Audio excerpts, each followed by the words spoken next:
শেষ প্রশ্ন, মাওলা আলী কারামাল্লাহু ওয়াজহুল কারীমের নাম পাকে কারামাল্লাহু ওয়াজহু করিম বলা হয়, এটা অর্থ কি এবং কেন বলা হয়? এটা খুব ভালো প্রশ্ন করেছেন। এই উপাধিটা এটা ইউটিউব থেকে করেছেন। যিনি ইউটিউব থেকে প্রশ্ন করেছেন মোহাম্মদ মুখতার সাকাফির, সাকাফি মানে তাহলে মৌলানা নাকি হতে পারে, মৌলানা সাহেব। তাহলে তো আপনার জানার কথা ভাই। সাকাফি মানে এটা কম বড় জায়গা নয়, এটা কেরালা সাকাফাতুল ওলামা, বুঝেছেন না? খুব বড় একটা জায়গা ভারতবর্ষের কেরালা। আহলে সুন্নাতের সবচেয়ে বড় মার্কাজের মধ্যে একটি মার্কাজ, কয়েকটা সবচেয়ে বড় মার্কাজের মধ্যে। এত বড় আলেম হওয়ার পরেও যদি আপনি প্রশ্ন করেন আপনি না জানেন, তাহলে তো এটা তো দুর্ভাগ্যজনক কথা।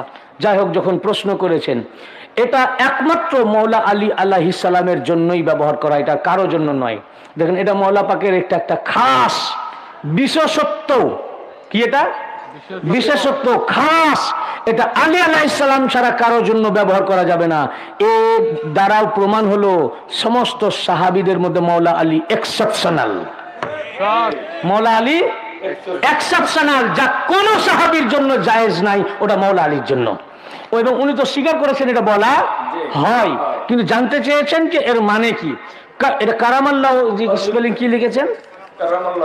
না, এটা উচ্চারণ হবে কাররামাল্লাহু, কাররামাল্লাহু ওয়াজহাহুল কারীম।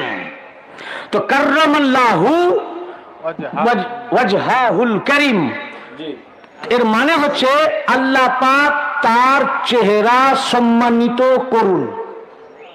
এর মানে কি? আল্লাহ পাক, এটা কাররামা, এটা আমরের সেগা, সেগায় আমর। তো কাররা এটা আরবি ভাষা, আমি ব্যাকরণ, এটা আলেমরাই বুঝবেন, এটা সেগায় আমর। তো কাররামাল্লাহু ওয়াজহাহুল কারীম মানে আল্লাহ তাআলা তার চেহারা সম্মানিত করুন, এর অর্থ। আর প্রশ্ন আর নাই?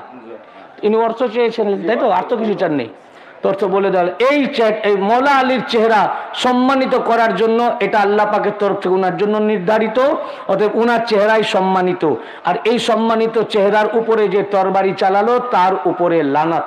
এই পুরা উমাইয়া ফ্যামিলির উপরে, মাবিয়া ইবনে মুলজিম সবারই উপরে আল্লাহ লানাত। আল্লাহ পাক যার চেহারাকে সম্মানিত করেছেন।